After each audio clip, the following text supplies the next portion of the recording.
Project is designing a user-friendly robotic interface for healthcare and professionals and patients. Presented by Santosh Kumar, Silver Access Administrator. The main objective is a user-friendly robotic interface for healthcare professionals and patients. For professionals, it offers quick access to patient information and intuitive controls. The system aims to reduce the burden on healthcare professionals, especially in remote or undercovered areas, by enabling real-time health tracking, virtual consultation, and time awareness. Now we explain output of the project. First use பண்ணிருக்க controller வந்துட்டு பார்த்தீங்கன்னா இது வந்துட்டு raspberry by pico டபிள்யூன்னு சொல்லுவாங்க. இதுலேயே IoT வந்துட்டு இன்பில்டாக இருக்குது. So அப்போ வந்துட்டு இதில் வந்து ஆல்ரெடி டேட்டாஸ் எல்லாமே வந்து பார்த்திங்கன்னா இருக்கும். அது வந்து சீக்கிரமாக நம்ம மொபைலில் வரும். நெக்ஸ்ட் டிஸ்பிளே வந்து பார்த்தீங்கன்னா LCD liquid crystal display size வந்து 16:2, மேலே 16 கேரக்டர், கீழே 16 கேரக்டர், டோட்டலாக 32 கேரக்டர்ஸ் வந்து பிரிண்ட். ஸோ இது ஃபஸ்ட் ஒன்று வந்து பார்த்தீங்கன்னா பவர் சப்ளை யூனிட்னு சொல்லுவோம். இது எதுக்கு அப்படின்ட்டா நமக்கு பேட்டரியிலேருந்து இதுக்கு சப்ளை வரும், ப்ளஸ் எக்ஸ்ட்ரா நம்மளுக்கு இதிலேருந்து சப்ளை வரும். ஸோ பேட்டரியிலேருந்து 6 வோல்ட் வரும், ஆனால் நமக்கு இது 5 வோல்ட் தான் வேணும். இப்போ 6 to 5 கன்வெர்ட் பண்ணுறதுக்கு நம்ம இது தனியாக யூஸ் பண்ணியிருக்கோம். இது வந்து தனியாக 5 வோல்ட் மைக்ரோ கண்ட்ரோலருக்கு மட்டும் நம்மளுக்கு வரும். இது வந்து பார்த்திங்கன்னா மோட்டர் டிரைவர் சர்க்யூட் அப்படின்னு சொல்லுவோம். இதுதான் உங்களோட மோட்டர் வந்துட்டு ஃபுல்லாக வந்துட்டு கண்ட்ரோல் பண்ணுறது.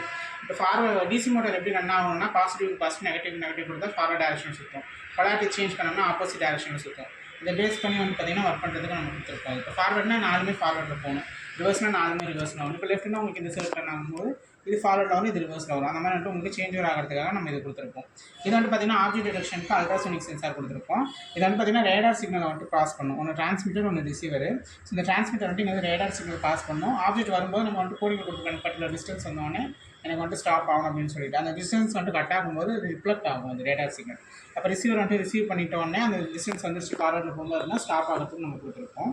இது வந்துட்டு ரெஸ்பிரேட்டரி சென்சார். இது ஆக்சுவலி இன்னும் சவுண்ட் சென்சார் மாதிரி தான். இப்போ அவங்க வந்துட்டு மூச்சு விடுறாங்க அப்படிங்கும்போது சவுண்ட் வரும் இல்லையா, அதை பேஸ் பண்ணி எவ்வளோ வந்துட்டு அவங்க வந்துட்டு மூச்சு எத்தனை டைம் வந்துட்டு இழுத்து விட்டுருக்காங்க அப்படின்னு சொல்லிட்டு மானிட்டர் பண்ணுறதுக்கு. இது வந்து ஹார்ட் பீட் SpO2 ரெண்டுமே அந்த ஒரே சென்சாரில் வந்துடும். மேக்ஸ் 30100 சொல்லுவாங்க இந்த சென்சார். இதில் வந்துட்டு பார்த்தீங்கன்னா ரெட் கலரில் ஒரு எல்இடி எரியும். அந்த எல்இடி நம்ம ஃபிங்கர் வைக்கும்போது இந்த பிளட் சர்க்குலேஷன் நமக்கு இருக்கும் இல்லையா, ஸோ அதை பேஸ் பண்ணி எவ்வளோ வந்துட்டு ஹார்ட் பீட் இருக்குது அப்படின்றத மெஷர் பண்ணிப்போம்.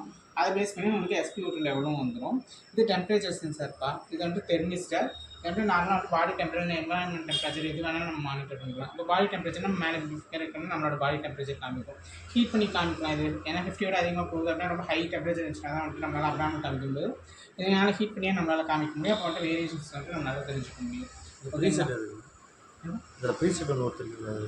இது ஆக்சுவலி வந்துட்டு பார்த்தீங்கன்னா டேட்டா வந்துட்டு இங்கிருந்து டேரெக்டாக வராது. அதாவது நம்ம ஃபயர் கொடுக்குறோம், இப்போ ஹீட் ஆகுது அப்படின்னா டக்குன்னு ரொம்ப ஒரு டைம் சடனாக இன்க்ரீஸ் ஆகும், ஒரு டைம் சடனாக டிக்ரீஸ் ஆகும்.